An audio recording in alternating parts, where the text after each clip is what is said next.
江戸時代から続く伝統技術を守り、若き職人たちを育てる宮大工西島康久氏。人間性を見極める指導に教育関係者からも注目を集めています。令和の時代だからこそ響くその独自の教育論に迫ります。クラフトバンクの神山です。本日はですね、すごく厳かな場所で、今回ゲストとしてですね、西島工務店棟梁の西島さんにゲストとしてお迎えさせていただきます。よろしくお願いいたします。こちらはどこでしょうか？こちらはですね、和歌山県の一番山のてっぺんにあります高野山という1200年続いた真言宗のご本山ですね。はい。はい、ありがとうございます。正常真院さんをすべて建築されたというのが西島さんということで、宮大工のお仕事とかですね、どんなお仕事内容なのかとか、逆に厳しさもあったりすると思いますので、そういうリアルな面を実際に建築されたこの場所で、いろいろお伺いさせていただこうかなというふうには思いますので、改めてじゃあよろしくお願いいたします。よろしくお願いします。まず最初に、宮大工のお仕事ってどんなお仕事なんですか？皆さんに一般的に分かりやすく申し上げれば、神様や仏様をお守りするための道具、つまり建物ですね、を作るというのが私たち宮大工の本分です。神社、お寺とか、そういうところの建築を担うっていうのが宮大工のお仕事みたいな感じなんですかね。ありがとうございます。会社としましては7、80年の会社なんですが、大東流という流派でございまして、この流派自体は約400年続いております。で、私が今32代目の当主として賜りまして、弟子たちと一緒に日々、計算、努力させていただいていると。ほぼ8割から9割、お寺さんとかお宮さんとか、そういう伝統建築に携わらせていただいているのが正直なところですね。なるほど、ありがとうございます。大東流、これについてちょっとお聞きしたいんですけど、これってそもそもどういうものなんですか？大東流はですね、今先ほど申しましたように32代、今続いているんですけども、初代が寛永年間になりますので、清兵衛さんという方が、立ち上げられたというふうに、うちの古文書には載ってるんですね。ちょうど今、豊臣兄弟でも有名になってますけど、姫路城ですね。姫路城の初期の築城の頃に、ちょうど出来上がったような年代かなというふうに思います。うちの流派の教えとしては、宮大工という作法を持って修行をして、人としてまっすぐな人間に育つようにという教えが根本にあるもんですから、ただ技術を磨くとか、ただいい建物をするとかいうものではないんですね。柱一本削ることによって、その削る気持ちがですね、精神的に整っていくような悟りを開くという大げさな言い方ですけど、そういうところに持っていくための作法が宮大工であるということなんですね。最終的に目指すものは、そこを超えた人間としての形成をされていく、そういう部分に特化しているのがうちの大東流の特徴ですね。なるほど、なるほど。ありがとうございます。話はちょっと変わるんですけども、そもそもこの宮大工というお仕事を志したきっかけみたいなのは何かあったりするんですか？私はですね、中学卒業した時に、たまたま31代目が父親だったもんですから、父親のなりわいがその宮大工をされてましたんで、で中学卒業した時に大工道具箱を一式揃えられて、お前もう大工の修行に入れと言われたんですね。で、10人中10人ほとんど高校進学されてる時代でしたので、いや、なんとか高校行かしてほしいと。勉強はあまりできなかったんですけど、そしたら、もう高校なんか行かんで、お前大工なれ。もうちへ来て修行せえって言われたんですね。なんとか頭下げて土下座しながら、母親もですね、お父さんなんとか高校だけ行かしといちゃりいなということで、していただいて、で僕高校行かしてもらったんですね。そうなんですね。もういよいよもう大工道具まだ揃えられて、確保さないかなと思った時に、姫路城を修復された時の文部技官で加藤徳次先生という有名な監督の方がいらっしゃるんですね。でその方がうちの顧問もしていただいて、息子、私をですね、京都の方の大学行かせろと。で父親はえらく反対したんですけども、4年は許さなかったら2年でもいいから行かせろと。で2年の間に思いっきり遊ばせろと。でどうせ修行に入ると365日一切休みがなくなるんだから、はいということで京都の短大の方に入らせてもらったんですね。はい、海外にも自分でパッカーで40日間行ったりとかですねで全く言葉わからないんですけど、はい、だから宮大工になりたいなんていうのは一回も思ったことないんですけどね、無理やり大工になれだったんで、でもまあそれの経験が2年間あったので、弟子入りする子どもたちとか大卒で来る子どもたちの気持ちがよく分かるようになりましたね。はいはい。その西島さんまでの世代の方々は、もうそれこそ働き始めるような年になったら、もうすぐ宮大工として修行を積むみたいな。そうですね。西島さんがどっちかというとちょっと異例というか、高校出て短大出て。ですから入って、当然大工仕事は修行で自分で覚えていく時代でしたんで、トイレが詰まった。で、ちょっと下水にそういう汚物が止まってる。お前行ってこいとかですね。なぜか兄弟弟子とか兄弟子や弟弟子の中で私だけまともに大工を教えてくれてない。ああ、そうなんですか。そんなことばっかりさせられたんですね。ともかく嫌な仕事を僕に押し付ける。それが20年ぐらい続きましたね。ああ、そう。で、図面を描くことも覚えさせられたんですけど、仕事が終わってから帰ってきてから、図面描きなさいと。ですから夜9時ぐらいから夜中の1時2時まで毎日今じゃなしにCADじゃなしに手書きでね書いてまして、朝起きるとですねトレーシングペーパーで鉛筆で一生懸命4時間ぐらい書いた図面にマジックでチェックできる。普通鉛筆でとかね、チェックしたら消せるんですけど、マジックでここ直せとか書いてあるんですよ、それ書かれたらゼロから書き直しなんですよ。それで何度も部屋に飲み持ってやろうと思ってかけたことは3回ぐらいあります。3回ぐらいあるんですね。回数がまたリアルですね。3回っていうのが。20年みたいなお話あったじゃないですか。そうですね。これ、修行期間みたいな。修行期間はもう今も続いてますんで、3年ぐらいで一つのお堂とか建物を自分で住み付けをして建てなさいという条件があるんですね。でそれを建てると今着てます大統領の法被というのがいただけるんですね。それ3年。一番早い人で2年と、遅い人で5年ぐらい。で、これが一つの学校で言うと卒業試験なんです。で、これをもらうものは、棟梁という資格になるんですね。世間でいう棟梁さんという資格はうちの大統領で与えられると。それから20年以上修行して、その中が今度大統領の秘伝書というのがもらえるんですね。秘伝書。長さ7メーターぐらいある巻物なんですね。で、それを当主が全部、いちいち全部書いた。昔から続いている内容を書き写したものなんですけど、秘伝書をもらったものというのは、そこから初めて宮大工という称号がもらえる。あ、そうなんですね。20人に1人もらえるかもらえないかですね。だから私の先代は50何人育てましたけども、私を含めて7人しかその秘伝書もらってませんし。宮大工って呼べるようになるまでは、それだけかかるみたいな感じなんですね。名刺じゃないですけど、名刺の肩書きに初めて宮大工、誰々べという名前を付けれるのは、その秘伝書をもらった子だけですね。西島さんって、お弟子さんって何名ぐらいいらっしゃるんですか？今、大工の方は17人ほどいますね。設計も弟子なんで、で、設計が今6人ほどいます。彼らは全て寮で生活して、出た子が今いますんで。その寮にいるまで、もう皆さん要はもう寝食共にするというか、朝起きてご飯も一緒に食べて、お仕事一緒にして、で夜寝る時も同じ建物みたいな形ですよね。弟子たちがなぜ寮にいるかというと、厳しい修行をさせるためとかじゃないんですね。一緒に生活する期間が3年とか4年とか兄弟子といると、やっぱり兄弟子を重んじないといけない。仲が悪くてもいいんです。もっと言うと、切磋琢磨するために、仲良しになる必要ない。あの人よりも上に上がりたいと思って、一生懸命また、研ぎ物とか頑張ってやってくれるんですけど、その子たちはなぜ一緒にそこで生活するかというと、こういう大きな建前をするときに、大きな部材をあげる。で、あの人だったらこういう癖があるから、こっちから持っていった方が早いよね、とかね。この人だったらこういう間違いをする場合があるから、黙ってこちらからサポートできる。これがね、同じ釜の飯を食ってると分かるんですよね。あうんの呼吸みたいなのが。他の人が応援に来ると、全く何してるか分からない。寮生活というのは厳しいような感じなんですけども、一緒に共に飯を食うというのはね、ものすごく人間的には大事だと思いますね。なるほど。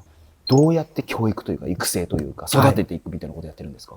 うちに入ってくる弟子たちはですね、基本的に釘も打てない子供たちが多いんですね。専門学校とか技術の学校で出てくる子もいるんですけども、学校で教えてもらった子供っていうのは入ってくると、自分はカンナの使い方はこうだというちょっと頭にあるもんですから、まあ先生が悪いということじゃなし、ただうちの流派のやり方っていうのが全く違うんで、まずそれはリセットしなさいと。まあ間違ってはいないんだけど、一旦忘れなさいって言うんですけど、忘れられないんですね。やっぱり手がそういうふうに動いてしまうんで。それを忘れさすために2年ほどかかると。で、忘れてしまって、うちの流派のやり方に戻ると、ポーンと伸びてくるんです。でも一般の子は普通、釘をまともに打てない子がいっぱい来るんです。やっぱり茶髪の子もいますし、ピアスの子もいますし、でいろんな子が入ってくるんですけども、ノコギリを持たすと一番よくかかるんですけど、切れるんですけど、まっすぐ切れないんですよね、意外とガタガタガタガタ。1年、2年、3年してくると、まっすぐ切れるようになる。まっすぐ切れるようになると本人の肩の力も抜けて、でよく見ると頭の茶髪が真っ黒になってる。つまり自分の中の正直なものが通ってくると、つまり世の中のことで自分がおかしいなということが自然に分かってくるんですね。でそれを今は教師とかいろんな先生方教育として教えようとするんですけど、それはやっぱり難しいですね。頭で入ってもやっぱり体が動かないですから、だから一旦分かったふりをしてもまた同じように戻ってくる。だからそういう子どもたちをどんどん年数をかけてずっと我慢するという。親方としてはどこまで我慢できるかと。この子はあんまり外に出たくない、人とあんまり喋りたくないなということになると、技術だけできるだけ最小限教えて次彫刻の方に回してやるとか、彫刻に入ると朝から晩までもう一人でコトコト掘るようになる。まあ厳しいですけどね。そういう一人一人の個性、人間性をしっかりと見極めるというのが上に立つ者の仕事だと思うんですね。誰でも同じように平等にとか言いますけど、平等じゃない。やっぱりそこははっきり区別をしてやらないかと。なるほど。長所進展というか、で適材適所に配置をして、で打ち込めば身も心もなんかまっすぐ清くなっていくみたいな。そういうことです。なるほど。それがまあ大統領の本分ですね。なるほど、なるほど。一方で結構その業界的にはやっぱ宮大工さんって絶滅危惧講師というか、そうですね。かなりやっぱり限られてきてるかなとは思うんですけど、その厳しさで尻込みしちゃう人がやっぱりどうしてもいるんじゃないかなと思ってて。そうですね。私が当主になってからたくさん弟子入れましたけど、5人に3人辞めますね。そうですよね。なんかここの厳しさみたいのを緩和するみたいなっていう選択肢ってないんですか？ないですね。そうなんですね。今は各種土日休むとかですね、休みも多くなりましたし、法律上のこの言葉を使ったらいかんですけど、うちの弟子たちはぬるくなってますね。甘やかしてるなと思いますね。当時に比べたらというか、もっと厳しかった時代があるという。当時に戻ろうとは思いませんけども、1日8時間あった、9時間あった、だったらその9時間をもっと集中してね、で、それプラスアルファ時間外の時に、いかに自分で自習をするか。その自主トレの時間が、私たちはもう3時間、4時間が普通でしたけど、今の子なんか1時間とか2時間ぐらいで終わりますんでね。だからね、この世界で欲があったら絶対修行できない。ただ好きか嫌いかですね。この仕事が好きかどうかっていう、お金っていうモチベーションはそこにはあんまり介入しないっていう感じですね。もう絶対なしにしない。なるほど。結果としてついてくるという。そんな中でちょっと聞きづらいんですけど、とはいえちょっとお金面もちょっと聞きたいなと思ってまして、こんだけ特殊なお仕事されてたら、さぞ高いんだろうなって僕は思ったりはするんですけど。いや、表を見ると、普通の業界より相当安いと思います。あ、そうなんですか。最初は最低賃金価格からスタートですから、まあ10年から15年進めてくると、ブーンと上がってきますね。でも、世間から、まあ世間の一般企業、会社、商社、銀行の方なんか話聞いてると、その年代でその年収ですかと。私たちはそれからすると3割、4割安いですね。そうなんですね。こんだけ特殊なお仕事されてて、絶対に残らなきゃいけない職業だとは思うんですけど、そこが上がらないのってなんでなんですか？そこですね。宗教建築を本気でやってると、例えば1億の物件を置きました。じゃあ、みんな給料上げるために3割ぐらいかけたらいいやないか。1億3000万出したらいいやないかって言うとよく言われるんですけど、不思議にね、宮大工というのは1億だったら、なんとか1億300万ぐらい、300万をプラスしてほしいと。そしたらみんなの飯代もちょっと美味しいもの食べさせられるし、という気持ちでやるんですね。で、請け負って仕事してると、ちょっとした比例を一つつけるだけで、2万円とか3万円とかすぐ違うんですね。何も切断はこういうのを書いてくださいって誰も言われない。はい。でも、竜にしてもですね、もうちょっとこういうふうに細かくしようかと思えば、10万、20万すぐ上がるんです。そうですね。一個一個掘るわけですよね。そうなんですよ。それはやっぱりね、宮大工の本分として譲れないものがあるんですね。そうすると、確かちょっと儲かる予定だったのに儲からないなとか。じゃあ、受注単価を決めてるけど、やり始めたら、とことんまでこだわりをやっぱ入れてしまうっていう。そういうことですね。今回で言うと、ここ、少女寺院さんのごま堂に今、お伺いさせていただいてはいるんですけども、イメージで言うと、このどこを作ったみたいな感じなんですか？少女寺院さんの隣の誕生院さんというのがここの正式な名称になります。この誕生院さんのところの敷地が広くありましたので、池口恵寛先生という方に、ここで日本一のごま堂を建ててくれということをお話を受けまして、この敷地にこのごま堂と、それから位牌堂、それから納骨堂、それから山門、それから渡り橋、うちの方で全て、設計して施工をさせていただきました。なるほど。設計、申請、施工みたいな。そうですね。全部、西島さんのところでやるという形ですね。クラフトバンクチャンネル。せっかくなので、この、作られた建物の、こだわりポイントというか、これをちょっとなんか教えていただければなと思いまして。この建物は、先ほど言いました、ごま堂という、ごまを炊くお堂なんですね。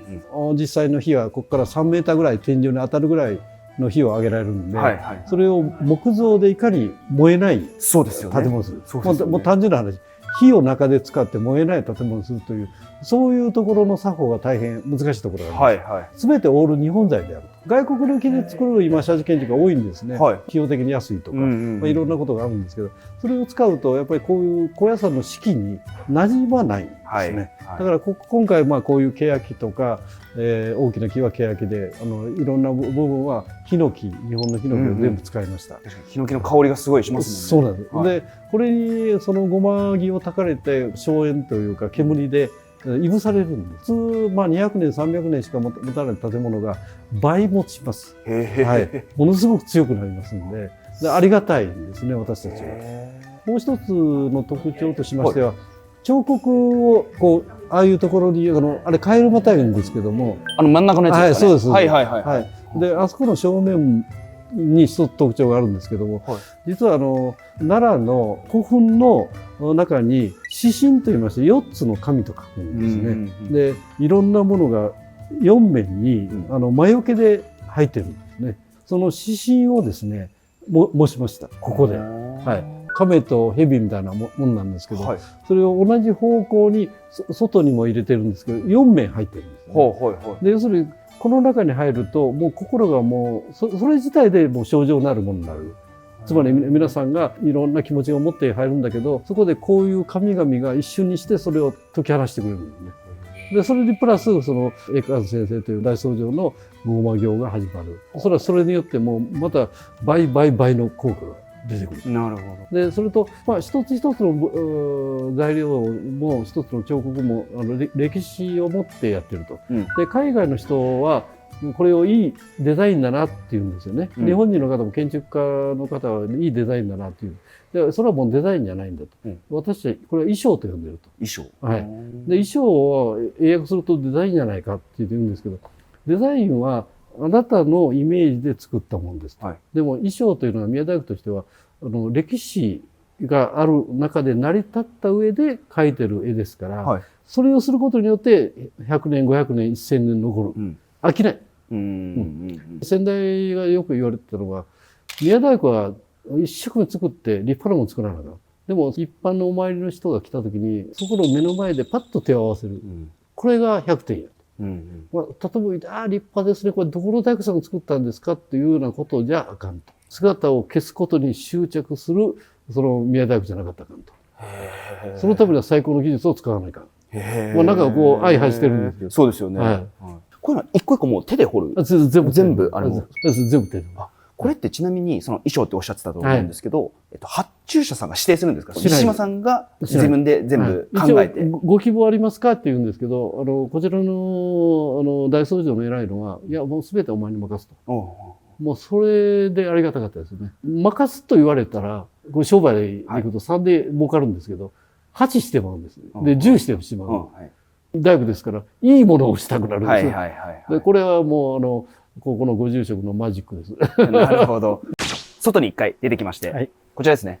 永山軌道。はい。はい。こちらはどんな場所ですか？はい。正式には位牌堂であります。で、機能的には位牌堂という建物で、八角形の建物として作りました。で、なかなかお堂の中で八角形というのは珍しい建物と、それから技術が大変難しい建物ですね。